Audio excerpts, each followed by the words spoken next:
Good morning, everyone, and thank you very much to Frank Convery for the invitation to speak.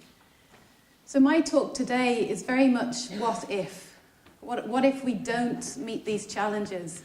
What if we don't adhere to all of these wonderful policy documents that are coming out of Ireland, that are coming out of the EC, that are coming out of the US, that are coming out of global forums? So really, I'm a bit of a doom monger, but I want to basically illustrate from examples of the plant fossil record what happens if we don't mitigate against future increases in carbon dioxide and future increases in global temperature. So just to set the stage, on the 9th of May this year, a day before my birthday, the CO2 concentration of Earth went up to 400 parts per million. And this was the first time since records began at Mauna Loa in Hawaii by Keeling that the CO2 concentration went over this threshold of 400 parts per million. So 400 parts per million, it sounds a very abstract number.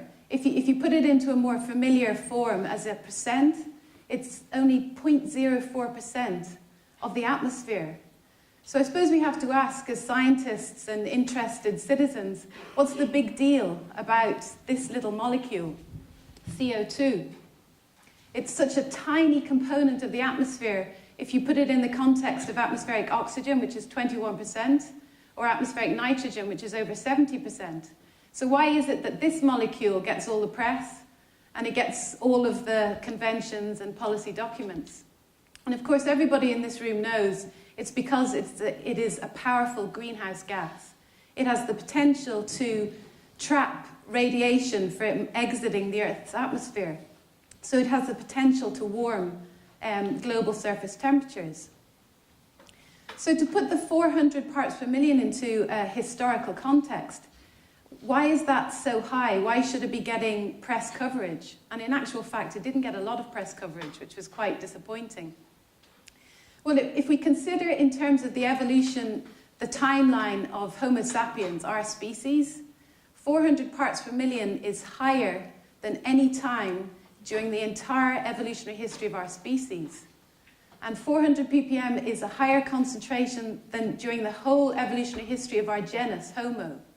And in actual fact, based on proxy records, these are indicator records based on fossil plants, on chemistry, on other fossil organisms, 400 ppm is higher than any time over the last 15 million years. So why is it we should care about this little molecule? Well, it has incredible greenhouse potential. It can force the climate system. But carbon dioxide, it is not a pollutant gas. So if we considered the Earth without any carbon dioxide, the Earth's global temperature, which is currently about 16 degrees centigrade, would plunge by 30 degrees centigrade. The whole Earth would become an ice-like planet, like other ice planets in the solar system. So we need carbon dioxide. It maintains Earth's temperature at limits which have sustained life for all of evolutionary history. So carbon dioxide, we know, has waxed and waned over geological time. But the reason we should care about it now is because the rate of change of this gas in the atmosphere is rising faster than any other geological global warming event that we've studied in the fossil past. So this is really unprecedented, the rate at which it's changing, but also that in our recent past, it's increased to a higher level than most species on this planet have experienced.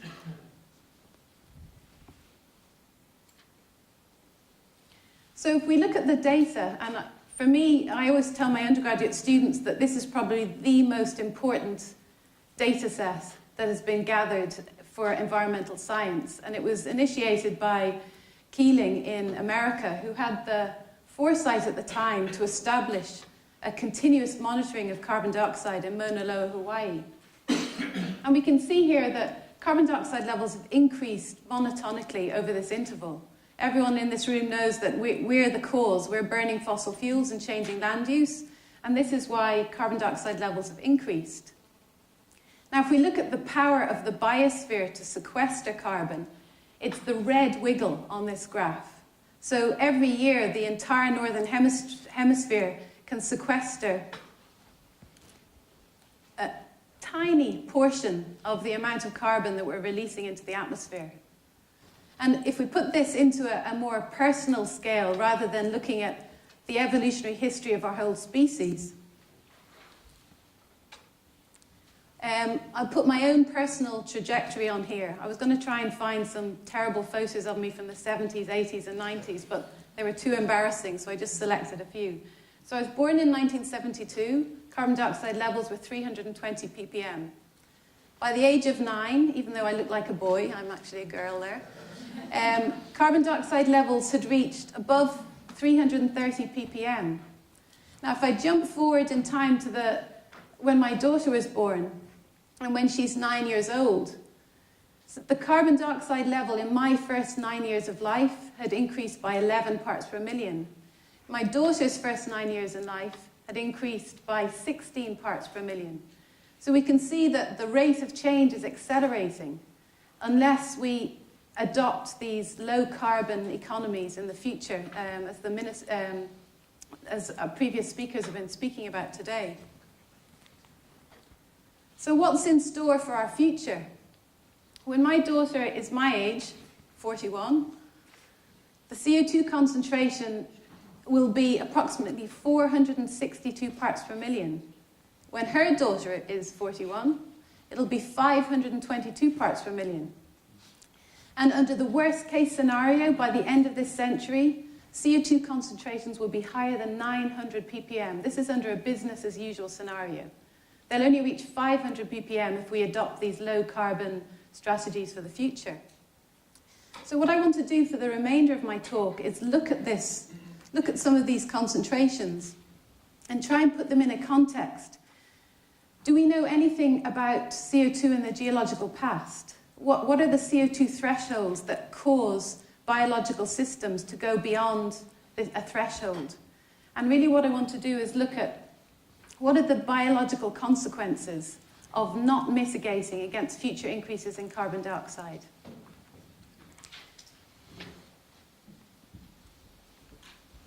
I want to start, though, with a really beautiful paper, an elegant and very provocative paper that was just published in Nature on October the 10th this year. And it was a paper by Mora et al. And what this group of climate modelers were interested in looking at is using the climate data we have already, using a series of different climate models in an ensemble approach, so a consensus future modeling approach, and asking the question, what is the projected timing of climate departure from recent variability? So in other words, what year in the future will we see the climate of a region depart from the last 100 years of variability? So for different parts of the world and different ecosystems in the world, what is the year, give or take errors, that will see a significant departure of the climate space from the long-term average? And this is it's turning this question on its head. And why it's really interesting is because biology really doesn't care about averages. Species are not adapted to average. Species limits where they are geographically, their biodiversity, how many individuals belong to a species, that's all determined by minimum and maximum. So biology is adapted to what drives biology is the minimum and the maximum, and really they don't care about the averages. So this is one of the first papers that really looked at when will those minimum and maximum climatic variables exceed the normal range and go beyond the range that species are adapted to over the last 100 years. And I think the findings are both alarming and provocative. If you focus first on the main data on the left, what the Mora and colleagues have done is look at two future carbon scenarios. RCP 85, which would be a business as usual, high carbon future, an RCP 45. These are the IPCC carbon strategies. This would be a low carbon future. And this line represents the average date at which the climate system will depart from the long-term average. So the average date for the business as usual scenario is 2047, the year 2047. A best case scenario, which I hope we're all going to try and get on in the future, is it suggests that it'd be the year 2069.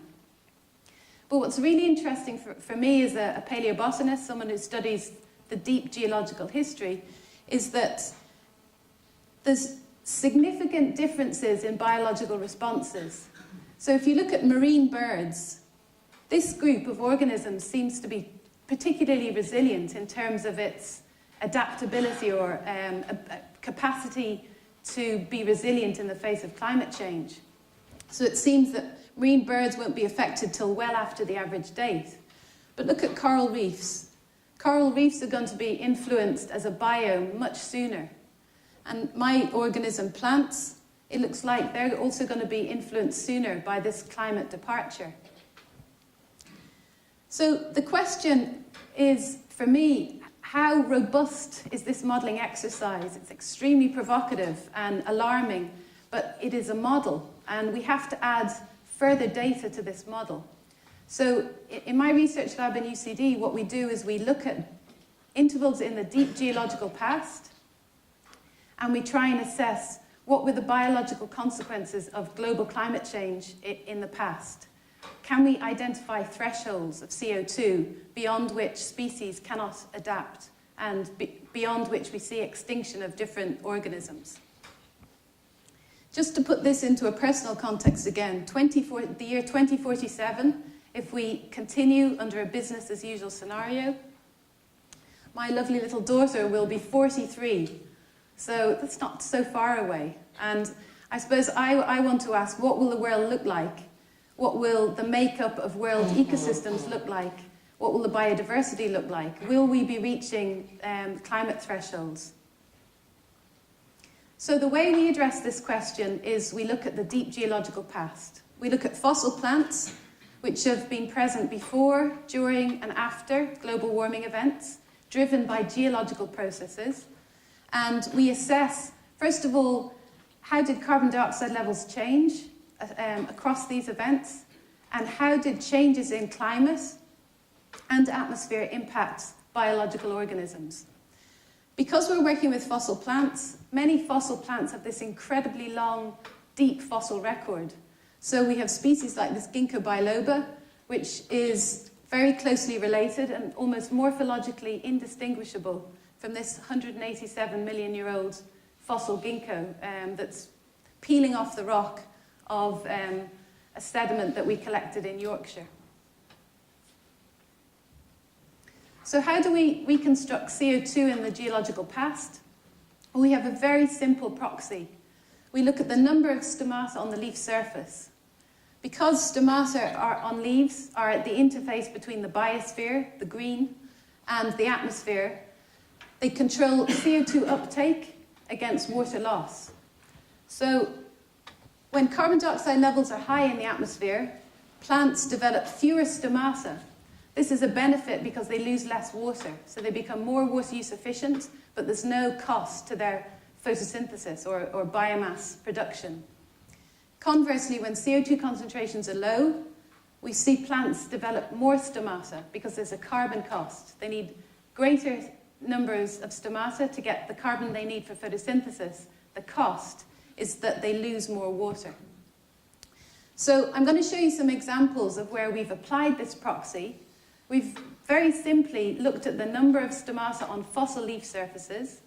We work out what was the CO2 concentration in which this fossil plant developed, and then we track how has carbon dioxide changed and what are the biological consequences of those changes. So I'm going to take you right back to 50 million years ago.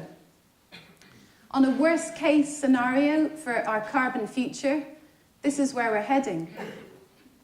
And the most obvious missing biome, looking at this map of Earth 50 million years ago, is the great big white ice sheets at the poles. So 50 million years ago, the Earth was ice-free.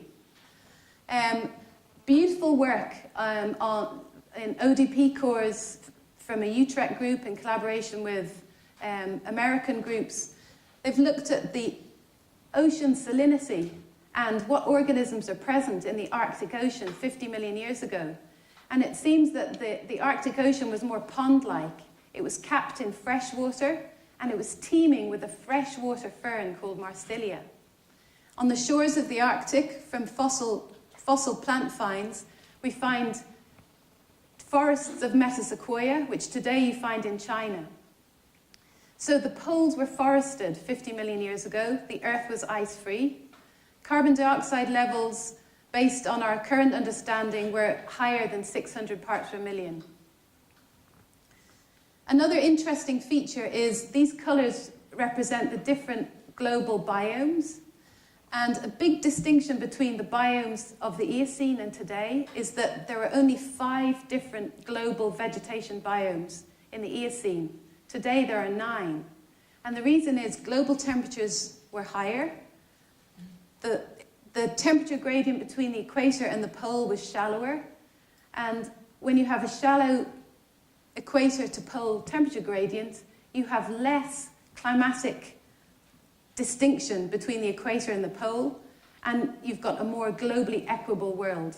It's only when you decrease global temperature that you begin to fit in more different biomes, and you increase the richness of biome diversity.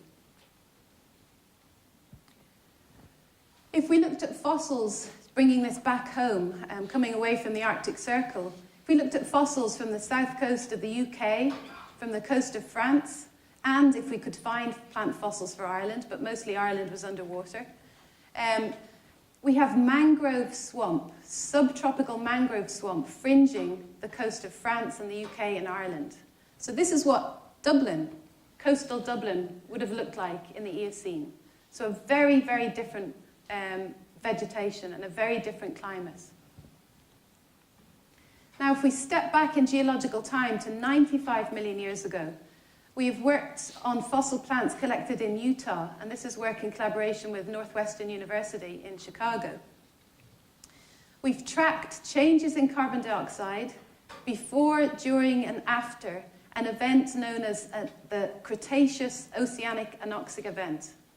Now, these events are really interesting because they represent these short 1 million year episodes in Earth history where you get oceanic anoxia. Oxygen levels in the ocean were low. This triggered huge increases in deposition and a 1 million year interval of burial of huge quantities of carbon. So much of our oil sources today come from these short 1 million year huge carbon sequestration events. And what we've discovered is that before every single one of these oceanic anoxic events, the carbon dioxide concentration in the atmosphere spikes. And in this case, because of volcanic activity, carbon dioxide levels spiked to 600 parts per million. And the oceans responded by increasing productivity. It caused eutrophication. Ocean oxygen levels decreased because they weren't replenished. And you see second-order extinction in the oceans. And what we find the most surprising result is that we expected to see carbon dioxide levels of maybe above 1,000 parts per million. But what we find is that the carbon dioxide levels which contributed to these oceanic anoxic events was only 600 parts per million. So this is where we're heading in the next 50 years, 600 parts per million. Now, if we step back to 200 million years ago, and this is work from my lab where we've studied fossils from East Greenland. So today, East Greenland at 72 degrees north is almost polar desert. It's a tundra environment. It's completely treeless because it's too cold to support trees.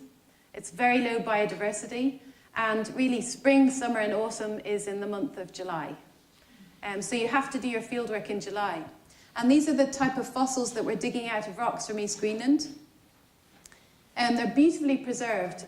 And in this study, which is my final example for you today, is a study where we were trying to understand a natural global warming event that took place 200 million years ago. It was triggered by volcanism. And what I want to do today is to illustrate some of the biological consequences we see among the plants, the vegetation. We know that these are beautifully preserved because we find things like fiddleheads of ferns. So these are preserving plants in a really exceptionally preserved environment. So this is what Greenland looked like 200 million years ago. It was a cross between Florida Everglades and New Zealand's conifer broadleaf forest. So Greenland, in terms of latitude, was much lower than it is today. It was about the latitude of Dublin, 54 degrees north. But it shows that before the global warming event, already global temperatures were much warmer.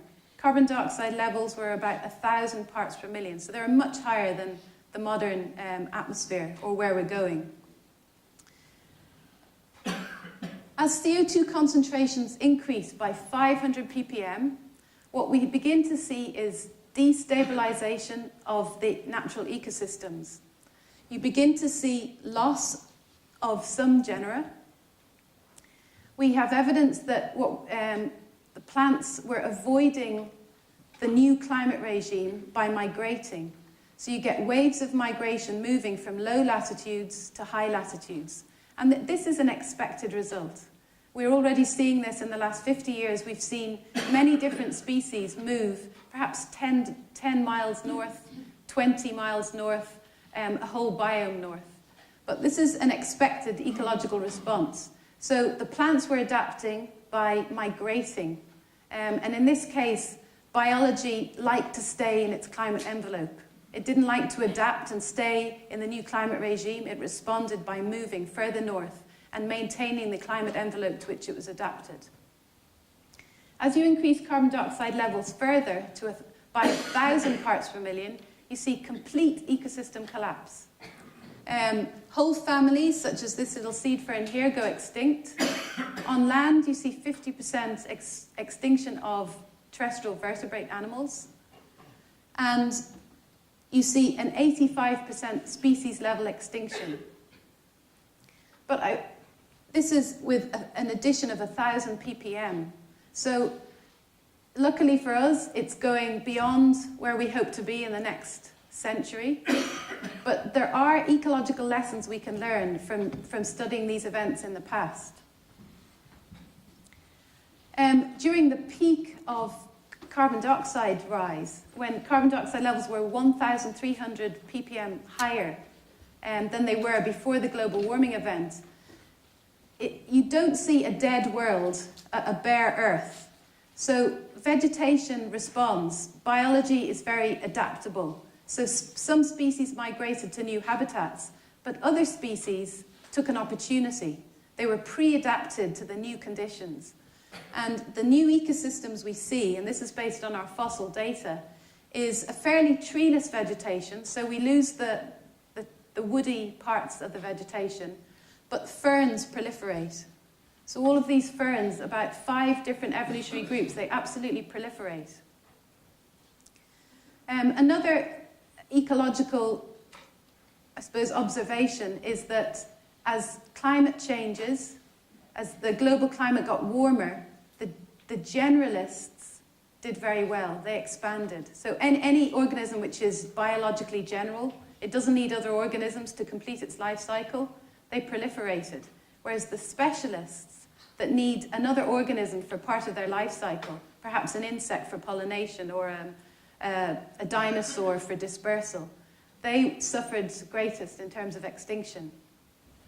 So you see some expected consequence of climate change, but what I want to highlight today based on our work is the unexpected consequences. And these have relevance for where we're going in the next 50 years. One of the most unexpected consequences was that as the plants adapted to the high temperature, high CO2 regime, the unexpected consequence of that was that they became more flammable. So I'm going to explain that a bit further.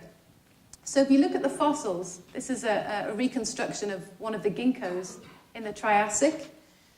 Leaves of all different families became more dissected. We think this is an adaptation to avoid lethal leaf temperatures. If you break up a body, you enable more efficient cooling by convective cooling. So this leaf, with the same biomass as that leaf, will have a cooler leaf temperature than this one. So this was an adaptation to protect the DNA, to protect the proteins from high temperature injury. But what we've discovered, an unexpected consequence of this adaptation, is that feathery, more dissected leaves are more flammable. And we have evidence based on charcoal records that fire intensity increased 5-fold across this global warming event. If you measure narrow leaves versus broad leaves, fine narrow leaves burn faster, they burn hotter, and they release more hydrocarbons, total hydrocarbons from the leaf. So here we have an example where carbon dioxide levels increased, global temperatures increased, plants adapted by becoming more dissected. This enabled them to survive the high temperatures, but an inadvertent consequence of that was that they became more flammable, and suddenly fire became much more prevalent in this ecosystem. Another unexpected consequence was that the vegetation change influenced the whole hydrological cycle. So we went from a warm Greenland environment to a treeless, very hot environment with high CO2. Plants responded by decreasing the density of stomata on their leaf surface. And this decrease in the density of spores on the leaf surface resulted in plants transpiring less water. So plants were losing less water when carbon dioxide and temperature was really warm. Well, if you scale this up from a leaf to a tree, from a tree to a species, from a species to an ecosystem, and an ecosystem to a biome, and this may sound highly speculative, but we can do this robustly. If it rains and plants are transpiring less, the amount of water that falls onto an ecosystem that is not recirculated through that ecosystem, it has to be balanced some way. And the way you balance it is when the rain falls, instead of being recirculated, it goes off the land surface as runoff into the oceans. So we hypothesized based on this that there must be increased runoff into the oceans and on land during the peak of global warming. We looked for other evidence to support this, and what do we find? We find evidence of anoxic in the oceans, indicating increased runoff. We also find in the sediments evidence for huge change in the whole system of how river systems are going from slow meandering systems to fast erosive braided systems. If you continue this, what happens is you decrease biodiversity.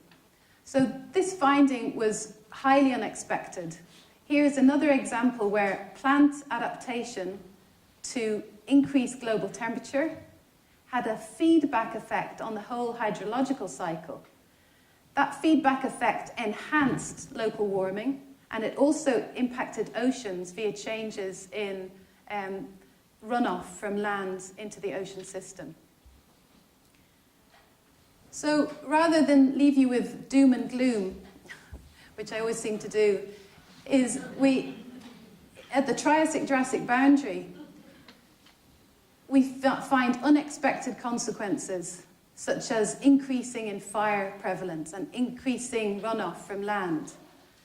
We also find expected consequences of climate change, like migration and adaptation within individual species. They're very resourceful. Some species go extinct, but others adapt.